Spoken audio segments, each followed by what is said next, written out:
අද අපේ කැම්පස් එකේ පළවෙනි සෙම් එකේම අවසාන එක්සෑම් එකක් ලියලා තමයි අපේ මේ විශේෂ ගමන යන්න තීරණය කළේ.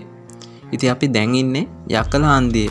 අපි යකල හන්දියෙන් කොළඹට ගිහිල්ලා කොළඹින් රත්නපුරේ තියෙන බස් එකකින් රත්නපුරේ බස් ස්ටේෂන් එකට ගිහිල්ලා රත්නපුරේ ඉඳන් පලාබද්දර කියන ගමට තියෙන බස් එකේ ගිහිල්ලා අපි එතන ඉඳන් සිරිපා කරුණාකරණ යන්න තමයි තීරණය කළේ. ඉතින් අපි කියව විදිහටම අපේ ගමන දවල් 2කට යන්න තමයි ලෑස්තිලා හිටියේ.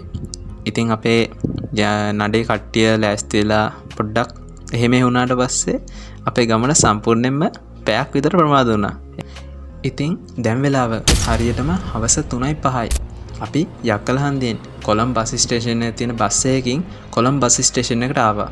ඉතින් අපි ටිකම කොළඹ CTB බස් ස්ටෑන්ඩ් එකට ගිහිල්ලා එතනින් රත්නපුරේ තියෙන බස් එකකින් අපි රත්නපුරේ බස් ස්ටෑන්ඩ් එකට ආවා.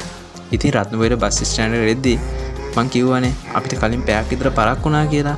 ඒ හින්දා අපි ප්ලෑන් කරලා තිබ්බ විදිහටම නම් අපිට ශ්‍රී පලාබද්දරට රත්නපුරෙන් තියෙන බස් එකේ යන්න බැරි වුණා. ඉතින් රත්නපුරේට ගියාට පස්සේ තමයි අපි ඊළඟට මොකද කරන්න කියලා කට්ටියම තීරණය කළේ. ඉතින් කට්ටියක් බෑග් බලාගන්න මෙහෙම හිටියා. ඉතින් තව කට්ටියක් අපේත් එක නඩේට ගියපු ගෑන් ළමයි ටික හිටියා. එයාලා බලන්න හිටියා. ඉතින් අපේ ඉතුරු කට්ටිය ගිහිල්ලා මෙතන ඉඳන් පලාබද්දර යන්න වාහනයක් බලන්න ගියා. ඉතින් අපි කට්ටියම එකතු වෙලා මේ ගමන ඒ විදිහට එතනින් වෙලාව හැටියට මැනේජ් කරගත්තා. ඉතින් මේ වෙද්දි වෙලාවත් 8යි කාලට විතර ඇති. අපිට මෙතන ඉඳන් යන්නේ මොකේද කියලාවත් දැන් මොකද්ද කරන්න කියලාවත් කිසිම අයිඩියා එකක් නැහැ. ඉතින් අපේ වෙලාවටම අපේ නඩේ හිටපු ජින්තුවා සඳරු ශමිදු කියන තුන්දෙනාම අපිට රැට කන්න කෑම වගේම ඊළඟට මෙතන ඉඳන් පලාපද්දර ගමට යන්න වෑන් එකකුත් කතා කරලා තිබ්බා. ඉතින් එයාලා කතා කරලා තිබ්බ වෑන් එක එනකන් අපි රැට කෑමත් අරගෙනම යාළුවෝ ටික කතා කරලා වෑන් එකෙන් ශ්‍රී පලාපද්දර ගමට ගියා. ඉතින් මේ තියෙන්නේ ශ්‍රී පලාබද්දර පුරාණ විහාරස්ථානය. අප මෙතනින් බුදුන් වැඳලා ආශිර්වාද අරගෙන නඩේ හිටපු කෝඩු තුන්දෙනාටත් ආශිර්වාද අරගෙනම ඉහළට කරුණාකරන් යන්න තමයි හදන්නේ. ඉතින් මේ වෙද්දි වෙලාවත් රෑ 10 විතර වුණා. මේ පාර අපේ සිරිපා කරුණාව රජමාවත ඔස්සේ. ඒ කියන්නේ මේ පාර තමයි සිරිපාදේ කරුණාකරන් තියෙන හැරණිම පාර. ඒ වගේම මේ පාර කිලෝමීටර් 14ක් විතර දුරයි. ඉතින් මේ මාර්ගයේ පඩි විතරක්ම 11200ක් විතර තියෙනවා.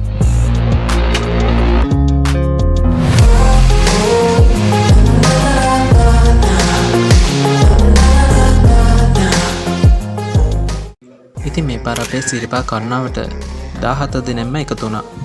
ඉතින් මෙතන පිළිවෙලින්ම මලීෂ, ශාමින්ද අයියා, දිනිති, ශමිදු, දිමාෂා, දිලක්ෂිකා, නෙත්මි, පුබුදු, දිල්ෂානි, කේෂාන්, සඳරු, නුවන්, හසින්දු අයියා වගේම අන්තිමට මම. ඉතින් මේ තියෙන්නේ අපි ඉහළට කරුණා කළා අපි රාත්‍රී ගත කරන්න තෝරගත්ත තැන. මේ අම්බලමට කියන්නේ පවනැල්ල අම්බලම කියලා. ඉතින් එහෙම අපේ නඩේ හිටපු කට්ටිය විශ්‍රාම ශාලාවේ විවේක ගන්න අතරතුර මම ආවා තව ටිකක් උඩින් තියෙන විශේෂ තැනකට. ඒ තමයි පලාපද්දල ගමේ ඉඳන් ශ්‍රීපාදයේ තියෙන මාර්ගයේ 800 වෙනි පඩියට.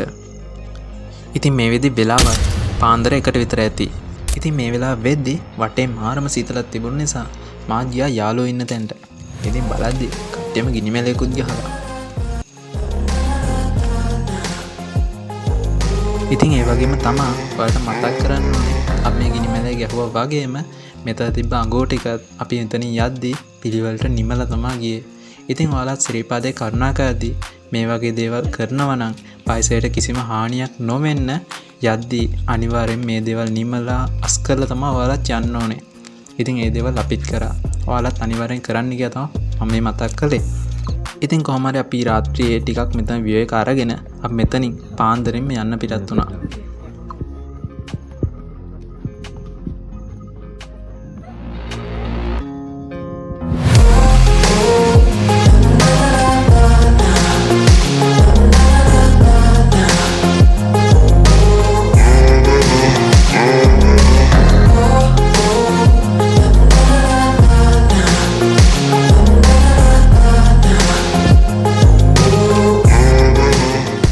අපේ පළවෙනි නවතැනට සමු දෙන්න කලින් ගත්ත අන්තිම ෆොටෝ එක තමයි මේ.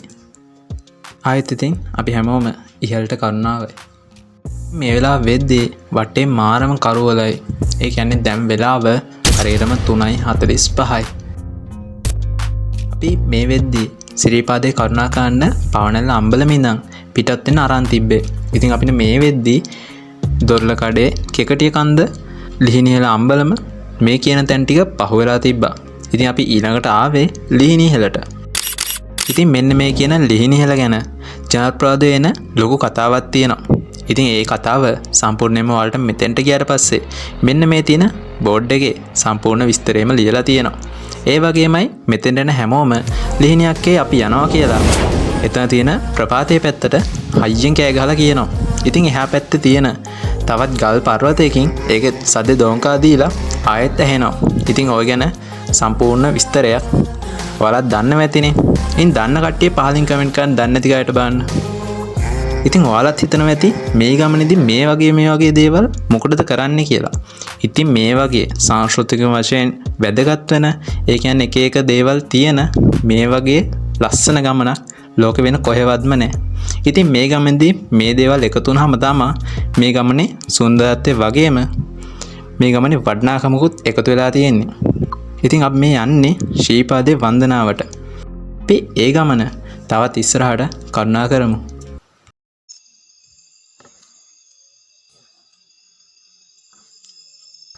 ඉතින් පාන්දරින්ම කරුණා කරපු අපේ ගමන කටුකිතුල වංගුව වගේම කටුකිතුල අම්බලමත් පහු කරගෙන අපි උදේ විවේක ගන්න ගැටණිතුල කඩේට ආවා. ඉතින් තේහෙකුත් බීලා අපි ගෙන බිස්කටුත් කාලම අපි ඉතින් කරුණා ගන්න පටන් ගත්තා. ඉතින් අපි යන්න කලින් ගත්ත ෆොටෝ එකක් තමයි මේ තියෙන්නේ. ඉතින් රජමාවත ඔස්සේ සිරිපා කරුණාවට යන ගමනේදී අපිට ඊළඟට හම්බුනේ ශ්‍රී ලංකාවේ විශාලම ගංගාවලින් එකක් වන කලුවන්ගේ ආරම්භය ලෙස සැලකෙන ස්ථානය. ඉතින් මේ තැන සම්පූර්ණයෙන්ම කලුවන්ගේ ආරම්භය සලකුණු කරලා තිබුණත් මේක සම්පූර්ණයෙන්ම කලුවන්ගේ ආරම්භය නම් නෙමෙයි. කලුවන්ගේ ආරම්භය ගැන සම්පූර්ණ විස්තරයක් ජැක්සන් ඇන්තනි මහතාගේ ගංගාව තරණය සම්ප්‍රදාය කියන වීඩියෝ මාලාවෙන්ම අපිට බලා ගන්න පුළුවන්. ඉතින් කලුවන්ගෙන් පස්සේ අපිට ඊළඟට හම්බෙච්ච විශේෂම තැනක් තමයි ගජමන්සල කියන්නේ. ගජමන්සල එහෙම නැත්නම් මේ තැනටම දියබෙද්ම කියලාත් කියනවා. මෙතනම අපිට බලා ගන්න පුළුවන් වෙනවා ගජමන්සල අම්බලමත්. ඉතින් මේ ගජමන්සල අම්බලම මුහුදු මට්ටමේ ඉඳන් මීටර 1625ක් උසින් තමයි පිහිටලා තියෙන්නේ. ඉතින් මේ ස්ථානයට නම හැදුනේ කොහොමද කියනවනම් අතීතයේදී මේ සිතීමේ පෙන්වන විදිහට මේ ස්ථානයෙන් තමයි අලින් පාර මාරු වෙලා තියෙන්නේ. ඉතින් අලින් මාරුන මග එහෙම නැත්නම් ගජ මග කියන එක කාලයත් එක්කම පරිවර්තනය වෙලා ගජමන්සල වෙලා තියෙනවා. ඉතින් මේ ස්ථානයේ තියෙන අම්බලමට නම හැදෙන්න ගජමන් නෝනා සම්බන්ධ කතාවකුත් තියෙනවා. ඉතින් ගජමන්සලෙන් පස්සේ අපිට ඊළඟට හම්බෙන විශේෂම තැනක් තමයි ගෙත්තම් පහන. එහෙම නැත්නම් ඉදිකටු පහන කියන්නේ. සිරිපාදේ පිහිටුවීම සඳහා බුදුන් වහන්සේ සමනලකන්දර වඩින අවස්ථාවේදී මේ ස්ථානයේදී සිවුර ඉරුණු බවත් ඉන්පසු උන්වහන්සේ මේ ස්ථානයේ වැඩ හිඳමින් සිවුර මැසු බවත් විශ්වාසයක් පවතිනවා. එහිදී මාරයා විසින් උන්වහන්සේට බාධා කිරීම සඳහා විශාල වර්ෂාවක් ඇදවැස්සූ බවත් මතයක් බෞද්ධ සාහිත්‍යයේ පවතිනවා. මේ අවස්ථාව සිහි කරමින් තම්පානේදී කොඩුකාරයන් විසින් තමා සතු නූසා ඉන්දිකටු එක නමුණා නූල් ප්‍රමාණය ඉවර වෙන තෙක්ම ඉදිරියට කරුණා කිරීම සිදු කරනවා. එහිදී අවසන් නූල මේ ගෙත්තම් පහනෙම අවසාන කෙරවලේ ගැට ගසා යනවා. ඊටෙදී මේ ගැන කවියකින් හෙළිවන්නේ මෙලෙසයි. ගෙත්තම් පානට ගොසින් බසින්නේ ගෙත්තම් කරලයි සමදෙන යන්නේ. ඉදිකටු නූලුත් සුරතට ගන්නේ ගෙත්තම් කර දෙවි දුට පින් දෙන්නේ. ඒ කෝඩුකාරයන් ගෙත්තන් චාරිත්‍රාත් කරලා අපි ඉහළට කරුණාකරදී අපිට ඊළඟට හම්බුන තැනක් තමයි මේ ධර්මරාජගල කියන්නේ. ඉතින් මේ ධර්මරාජගලට මේ නම ලැබෙන්න ප්‍රධාන හේතු කිහිපයක්ම තියෙනවා. එක් හේතුවක් තමයි බුදුරජාණන් වහන්සේ සිරිපාද ලාංඡනයේ පිහිටීමට වඩන අතරතුර සමන් දෙවියන් ඇතුළු පිරිසට මෙහිදී ධර්මය දේශනා කළ බව විශ්වාස කරනවා. මේ ධර්මරාජගලේ තියෙන පඩි ධර්මරාජ නම් තාපසවරයෙකු විසින් නිර්මාණය කළ බවද සඳහන් වෙනවා. ඉතින් මේ ධර්මරාජගල පියගැටපෙළ නිර්මාණය කිරීම සම්බන්ධව උපහාර පිණිස මෙහි සෙල්ලිපියද කොටලා තියෙනවා. ඉතින් ඒ සෙල්ලිපියේ කොටසක් තමයි මේ තියෙන්නේ. ඉතින් මෙතන කඳුපන්ති ගොඩක් පේනවා. මෙතනින් උතුරු පැත්තෙන් පේන්නේ කුණුදිය පර්වතය. ඉතින් දකුණු පැත්තෙන් පේන්නේ බෑන සමනල කඳුපන්තියම. ඉතින් අමතක නොකර මෙතනින් අපි යන්න කලින්ම ෆොටෝ එකකුත් ගහුවා. ඒ ෆොටෝ එක තමයි මේ තියෙන්නේ.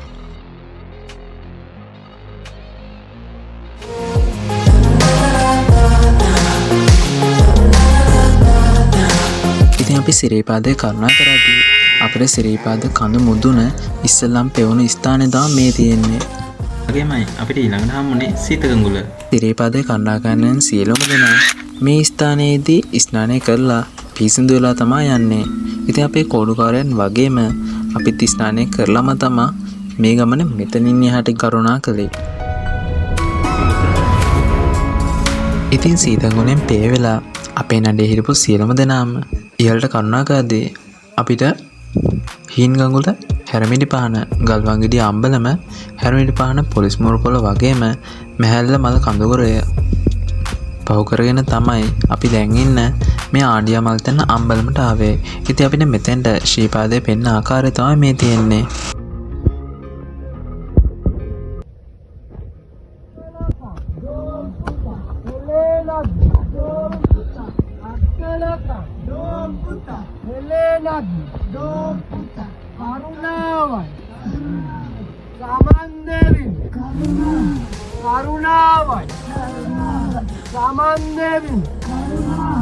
අපේ බුදු පෙරලි පෙරලි අපේ බුදු පෙරලි පෙරලි කරුණාවයි සමන් දෙවි කරුණාවයි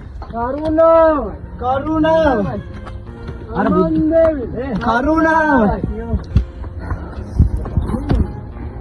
අපේ බුදුන් කියපා කොමලු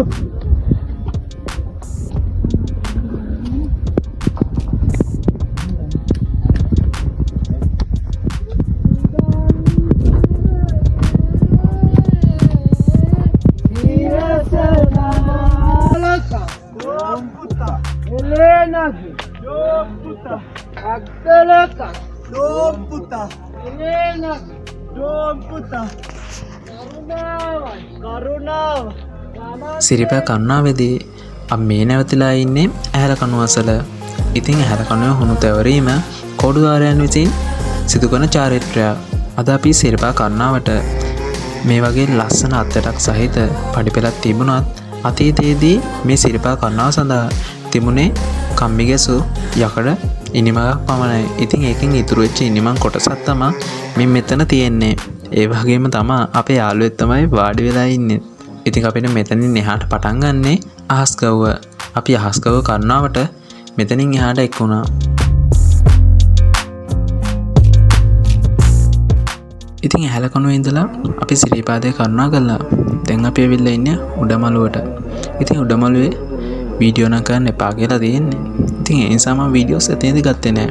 ඒ ඇරෙන්න මෙතන ඉඳන් කොහොමද වටේ පේන්නේ කියලා වගේම අපිට කරුණා කරද්දී හරියටම බලාගන්න බැරි වුණත් මගේ යාළුවෙක්ගෙන් ඉල්ලගත්ත වීඩියෝස් වලින් මම ඔයාලට මේ වීඩියෝ අවසානට බලන්න ආස දෙකක් තියෙනවා.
ඉතින් අපේ සිරිපා කරුණාවේ මේ තමයි අවසානය.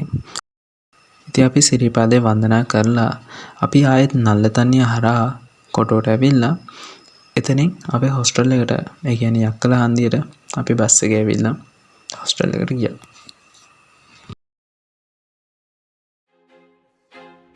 I feel like I'm losing my mind. Is everybody in the world blind?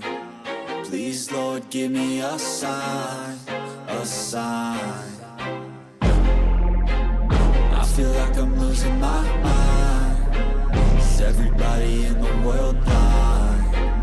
Please, Lord, give me a sign, a sign. I wanna be the greatest. Everybody on the fake shit. I look around and feel like everybody is the fakest. I make this every